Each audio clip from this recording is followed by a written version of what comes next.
Pope Francis has said a very shocking thing. He says that if we really want to be good Christians, we have to be smelling like sheep. We have to be with the people that don't smell so good.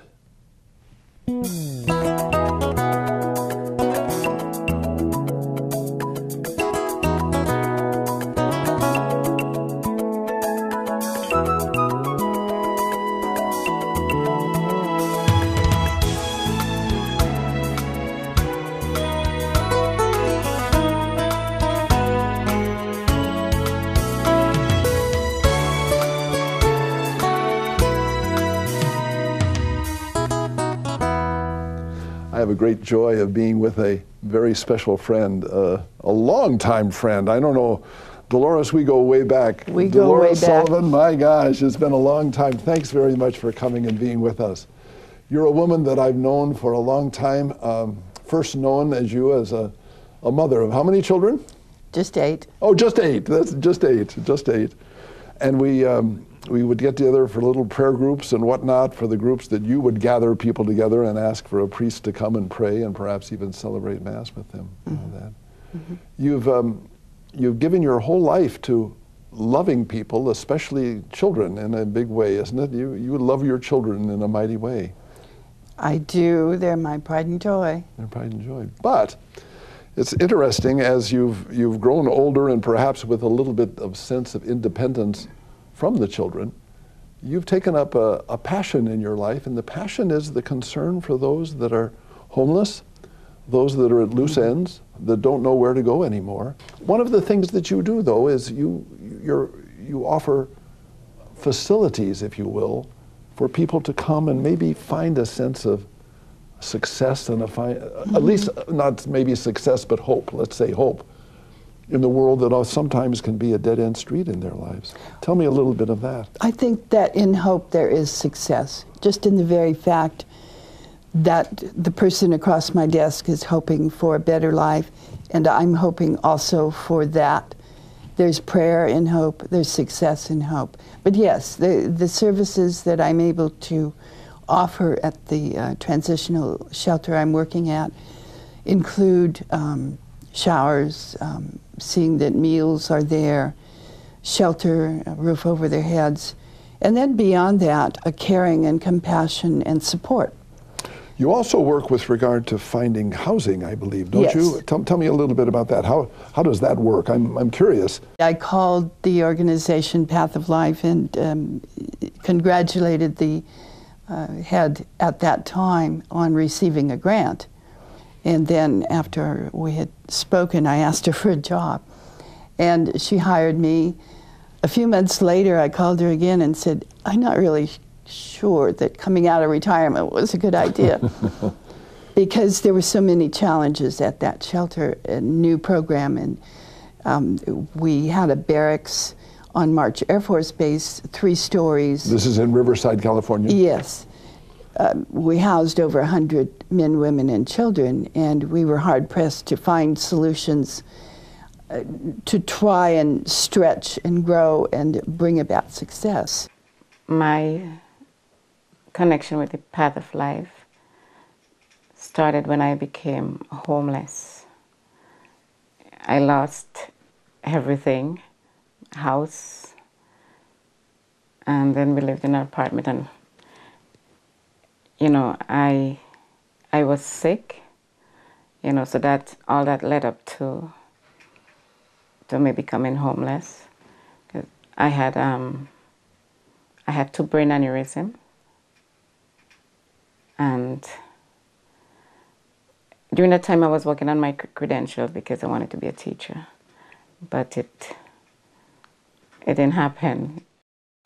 Going out into the field and trying to find affordable housing was my challenge, and I've had some good success. I went out over the years into the surrounding cities, made contacts with landlords and management companies, and found some affordable housing. The problem is there isn't enough housing, and there were long waiting lists for people to get into these, of course. And one of the things, too, I wanted to jump in, that you mentioned children. There are a lot of, we think mainly of the grown-ups that we see on the street. But you're giving me the impression that there are also many children that are being affected. There's a high majority of children, also senior citizens and veterans that are affected. And part of what we tried to do at this transitional shelter throughout the years was find services for the children, because they have their fears, their anxieties. Yes. Their parents are so distracted sometimes with the reality of poverty and not having funds to care for them properly that the parenting skills get set aside. I was not alone. I came to Path of Life. I had 3 children,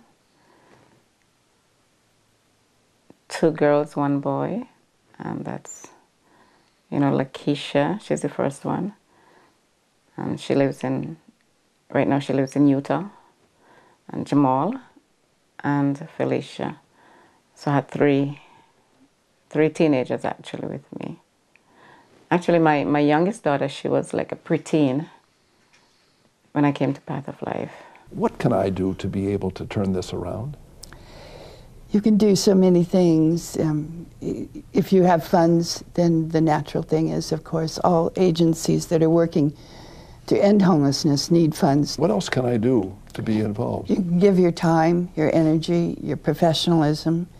If you happen to be in the medical field, you can donate services to clinics. If you're a lawyer, we need financial and legal advice. If you have time on a consistent basis that you can give to any agency long-term, you can help immensely. In our program, we have volunteers coming in the door that have made our job so much easier. We have a guest chef program where volunteers come in and bring already prepared food in. Excellent. We have volunteers who come in and work with the children. We had our church. I was going to jump into that real quick. I think that there could be a lot of mothers and fathers who could be able to come and just give time to some of the children who are, you said the word afraid. This could be a wonderful gift. Absolutely. And they could walk beside those children and give some time, take them on outings, give the parents some relief so that the parents can go and look for work or sustain the jobs that they do have. Gotcha. Encourage the parents themselves. There are so many intangible ways that just being there means so much. And you and I both know how it means to have somebody support you and encourage you, yes, and how that somehow affects your self-esteem, your energy and drive to get out there and do what you need to do. It's a wonderful program. I mean, they had rooms, you know, that you can lay your head, you know, not being on the street. They offered all the necessities that we need, like, you know, clothing and whatever things we need. They offered it, and they also offered like counseling, you know, when you, because I was feeling like really stressed out and down and everything else, and you know, so I had wonderful caseworkers. We've got another guest that's coming on, and you're going to really be enthralled with her experience of what she's doing. But then we're going to ask that the two of them come back, and we're going to pray for you and pray for you and pray for us that we can be more concerned about the needs of the poor. Thank you. Please stay tuned.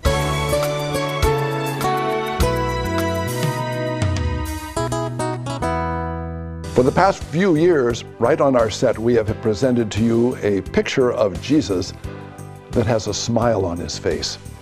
It's a beautiful incentive for us to understand that the God we believe in is a God who loves us, who even smiles at us with recognition and a sense of welcome and love. Many people, as they look at that picture, they're calling us on the phone and writing and saying, oh, how can we get a hold of that picture?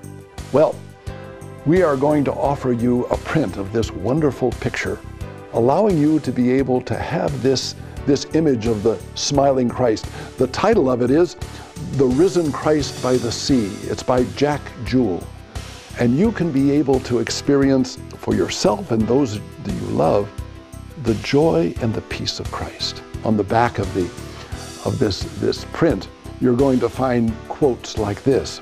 These things I have spoken to you, that my joy may be with you, and that your joy may be full.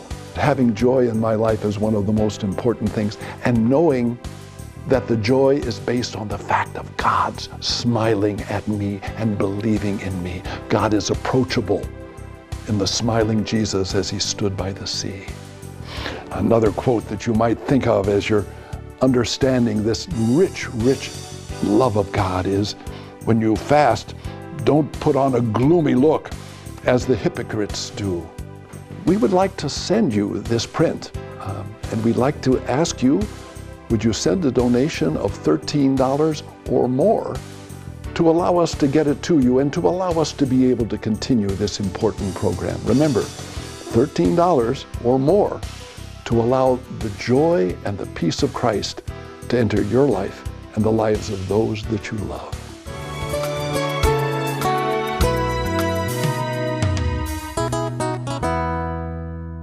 Maybe making sure that our experience of Christ is also something involved with people that are hurting in the world in which we live. Is that the Jesus that we experience? I think it is.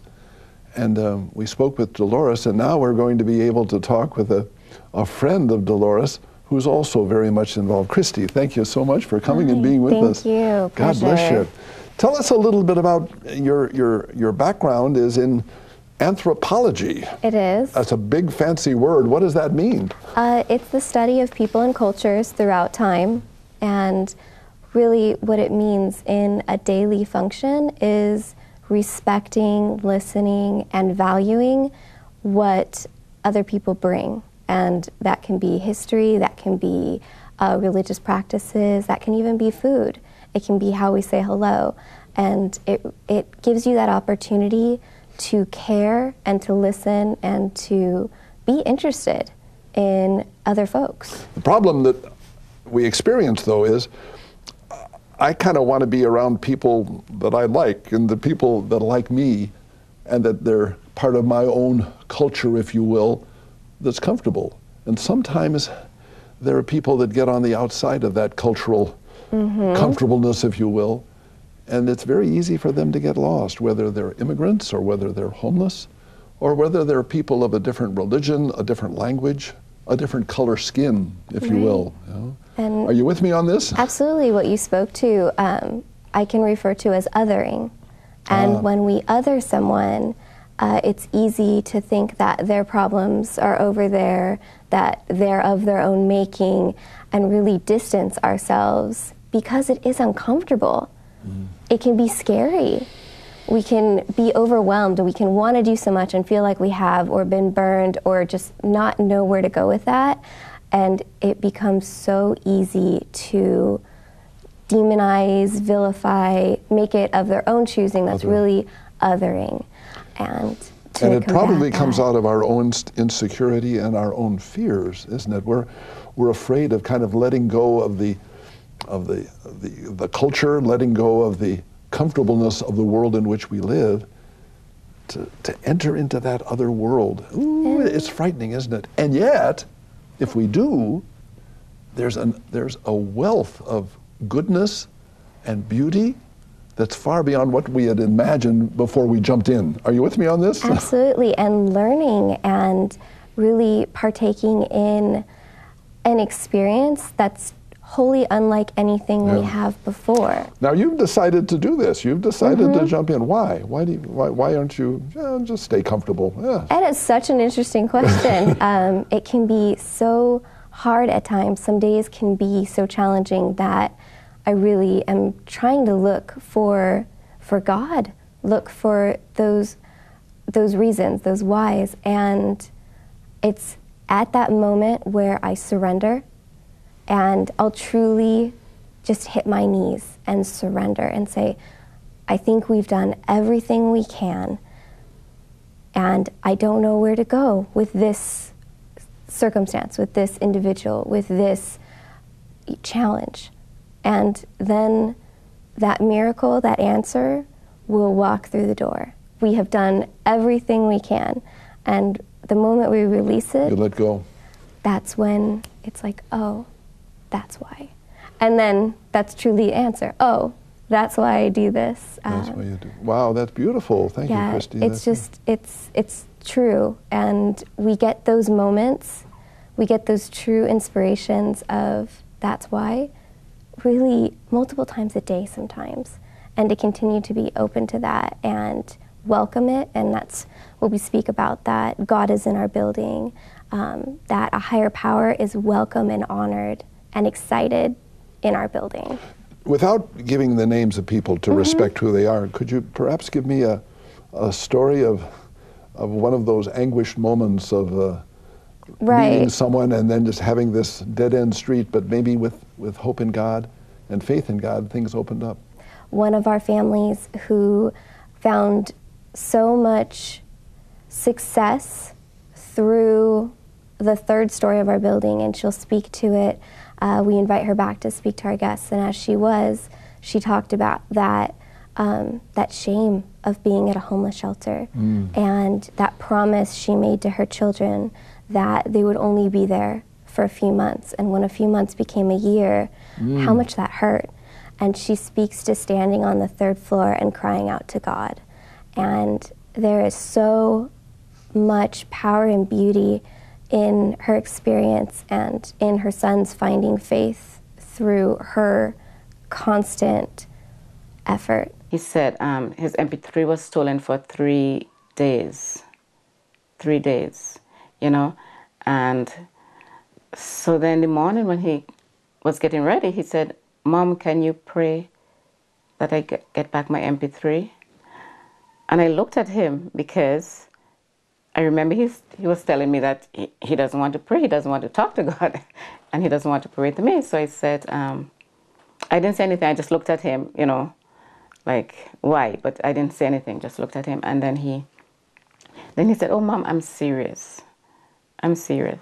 So I said, okay. And, you know, they left for school, him and his sister, Felicia. And so when he left, I started talking to God, and because I was concerned because he's not only doubting me, but most importantly, he's doubting God, and that was a concern of mine. So I had a long talk with God. I got down on my knees and I started praying. I told God, I said, you know, you see my son, he is upset at me, but most importantly, he's mad at you, God, and you know. So I said, I asked God to please show my son a sign that he wouldn't doubt him anymore. And I asked God to, whoever took that MP3, because as I said, it was gone for 3 days. And I asked God to, whoever took the MP3 to return it that same day so that my son wouldn't doubt him anymore. And do you know, he came back that afternoon from school and he was smiling. He got back his MP3. He said somebody brought it for him.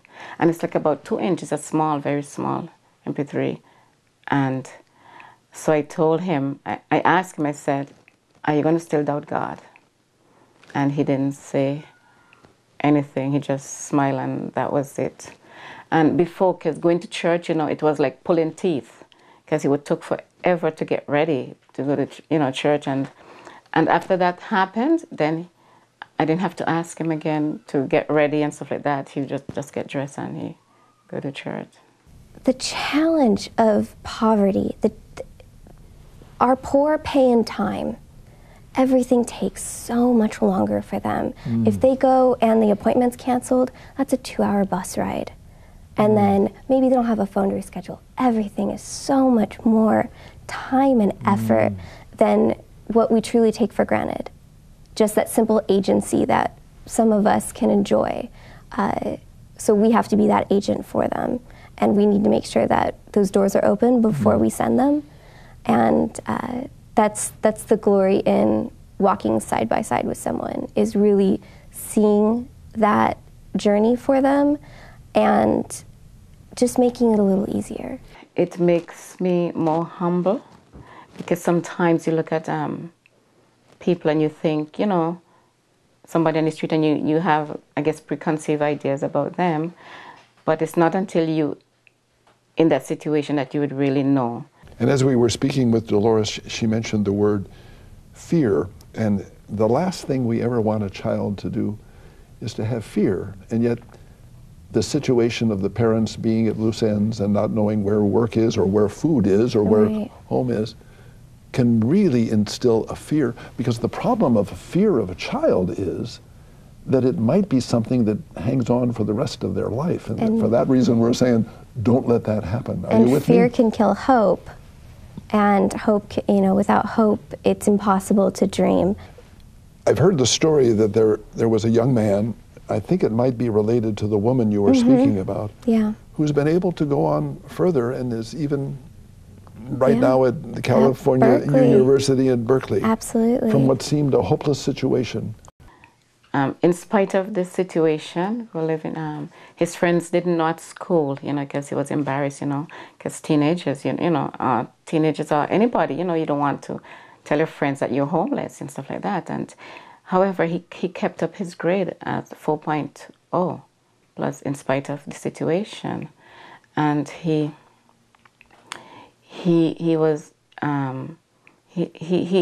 had applied to several colleges, and he got accepted at Berkeley. Berkeley accepted him, and you know, he was so excited, and he told me, he said, "Mom, I can't doubt God anymore." Path of Life has a program called Kids of Promise, and what we do is it's a holistic approach to giving a child the most wonderful childhood they possibly could have. Path of Life helped me to find permanent housing, and this is where I'm living right now. And I would say it's a miracle. It's a miracle. It has a mental health component, so we have a marriage and family therapist on site who actually is their confidant. They wait at her door 45 minutes before a workshop is to begin. And we also have a coordinator, and he will inspire young men, these are men in training, 15-year-old boys who have experienced this too, to step out of themselves and go to a show, go see a Broadway show and be a leader in their community. These partnerings that we do with local organizations to provide just amazing experiences, once-in-a-lifetime opportunities for these youth, because we kind of need to prove it in our actions that there is great available, and offer it in a way that is earned. Because of Path of Life, my children are on their way. My son will be graduating in May. My daughter is in college, university, Cal Baptist. My other daughter, she's in Utah, and she's in school also in Utah, in college in Utah also. So because of Path of Life, give us that avenue, you know. That's why they're moving places, we are moving places, and I have a job. I have a roof over my head. Because of Path of Life, I don't have to wonder where I'm going to lay my head tonight. You know, what am I going to eat? You know, Path of Life provided all of that for me and my children, and this I am very grateful. As I said, there aren't any words to express my gratefulness. Keep up the good work. Thank you, sir. What we're going to do is we're going to take a little break, and then we're going to bring in some of the prayers that people have been asking for, and maybe you and Dolores can pray, and we're going to be praying for you and for the people that you love in a special way. Please stay tuned.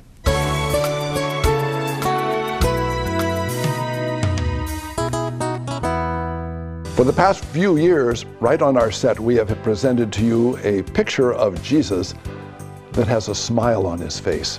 We are going to offer you a print of this wonderful picture, allowing you to be able to have this image of the smiling Christ, and you can be able to experience for yourself and those that you love the joy and the peace of Christ. On the back of this print, you're going to find quotes like this: "When you fast, don't put on a gloomy look as the hypocrites do."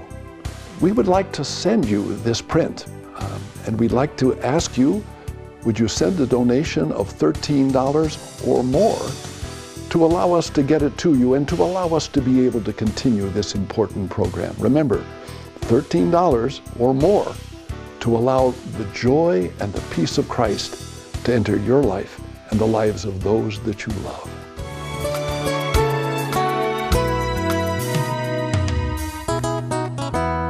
Christy, you wanted to make something clear. Again, share it with us if you will. Yes, absolutely. It's that those we serve don't really need stuff. They don't need items, but they do need opportunities. What does that mean? It means that if you're hiring, if you're a landlord and you have housing available, that you consider someone that may not have the ideal background, that may have an eviction, may have poor credit, and that in that you realize that it should be a future-based opportunity. Thank you. The blessing of the show is not just that I get to talk with two lovely ladies and then be sharing that with the world, but also it's an open door for people to pick up their telephone and call. We have a team of people right now that are waiting for people to call and want to pray with people for their special intentions, and also if they want to give support and allow us to be able to continue. But let me share with you, if I may, and we're going to pray over these people just now. David is from Florida. He wants to pray for Thanksgiving, for a healing that he received. Cynthia from North Carolina needs healing in her throat. From California, Russell, he asks that he may receive the power of the Holy Spirit in his life. And here's from Pennsylvania. This is Pauline. She's asking for healing in her body and her spirit. Could I ask you to bring your hands and lay them on here, and let's just, Lord, we believe that you're a God who isn't just sitting up on the clouds or up in the mountains, but you're a God who walks with us. Your presence is found also in those people who perhaps we put on the side, that we easily forget, that maybe don't smell as good as we would like. Lord, help us. Help us to be able to understand you are present in all people, and especially these that have written in and called and emailed. Come into their life with healing. Bless their bodies. Bless their minds. Bless their hearts. Bless their souls with the deep awareness that you are with them. And Lord, I pray also for these two lovely ladies, that as they continue to move with a passion to be able to care for those that everybody else forgets, may they be sustained, and may they also know that their example is blessing us. And may Jesus' love for you always make you smile.